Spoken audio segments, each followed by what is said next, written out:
నలుగురు మాత్రమే గెలిచిన పరిస్థితులు రాజంపేటలో ఉన్నప్పుడు ఒకడు ఇండిపెండెంట్గా గెలిచారు.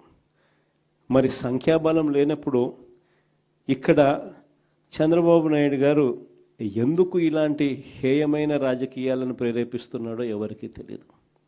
కానీ ఇక్కడ కూడా ఎంత కష్టపడినా కూడా ఒకడంటే ఒకడు కూడా పోని పరిస్థితిలో కూడా ఇక్కడ కూడా మన వాళ్ళు చాలా గట్టిగా కూడా నిలబడతా ఉన్నారు అని అంటే నిజంగా గొప్ప సంగతి. ఇక్కడ అందరికీ కూడా అభినందించాల్సిన అవసరం ఉంది. ఎందుకు ఈ విషయాలన్నీ చెప్తా ఉన్నానంటే నాయకుడు అనేవాడు ఎలా ఉండాలి అనేదానికి నిదర్శనం.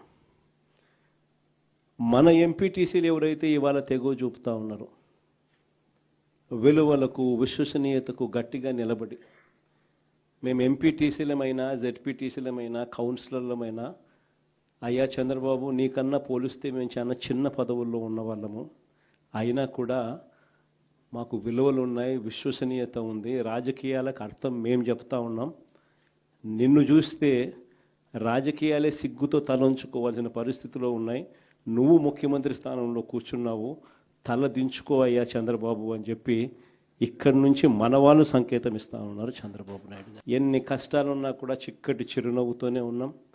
చిక్కటి చిరునవ్వుతోనే ప్రజలకు చెప్పిన ప్రకారం మేనిఫెస్టోలో ఏదైతే మాట చెప్పామో ఆ చెప్పిన ప్రతి మాట కోవిడ్ లాంటి కష్టాలున్నా కూడా మీ జగన్ ఏ రోజు కూడా బటన్ నొక్కడంలో ఏ రోజు కూడా వెనకడుగు వేయలేదు. నేను ఒకటి చెప్తా ఉన్నా. ఈరోజు కార్యకర్తలు పడుతూ ఉన్న బాధలు నా కళ్ళతో నేను చూస్తూ ఉన్నా.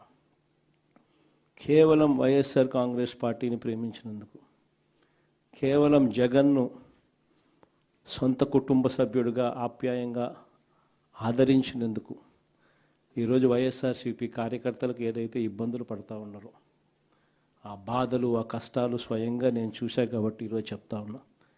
ఇక నెక్స్ట్ వచ్చే జగన్ 2.0లో మాత్రం పరిస్థితి ఇటు ఉండదు అని చెప్తాను. మొట్టమొదట పీఠం కార్యకర్తకే వేస్తా, ఈ మాత్రం ఖచ్చితంగా చెప్తా ఉన్నా. ఈరోజు ఎవరెవరైతే పోలీసులు, ఎవరెవరైతే అధికారులు, ఎవరెవరైతే మిమ్మల్ని ఇబ్బందులు పెట్టారో అందరి పేర్లు నోట్ చేసుకోండి. నేను చెప్తా ఉన్నా, మీరు నోట్ చేసుకోండి. ఒక్కొక్కడిని మాత్రం యూనిఫామ్కు ఉన్న వాల్యూ ఏమిటి అనేది వాళ్ళకి అర్థం కావాలి.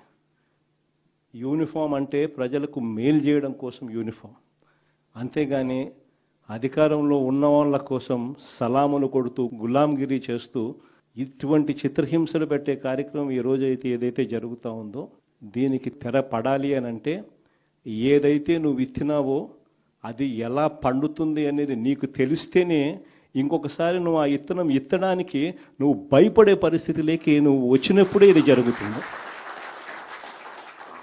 కాబట్టి ఈసారి మాత్రం ఖచ్చితంగా మెసేజ్ ఖచ్చితంగా పోతుంది. ఎవడెవడైతే అధికారి, ఎవడెవడైతే వైఎస్ఆర్సీపీ కార్యకర్తను ఎవడెవడైతే ఇబ్బంది పెట్టాడో వాళ్ళందరినీ కూడా చూస్తూ ఊరుకోము. చట్టం మీద దోషులుగా నిలబెడతాము. ఒకవేళ వాళ్ళు రిటైర్ అయిపోయి వెళ్ళిపోయినా, లేకపోతే వాళ్ళు దేశం విడిచిపెట్టిపోయి ఉన్నా కూడా ఎవరిని వదిలిపెట్టం. సప్త సముద్రాల అవతలున్నా కూడా అందరినీ కూడా పిలిపించే కార్యక్రమం చేస్తాం.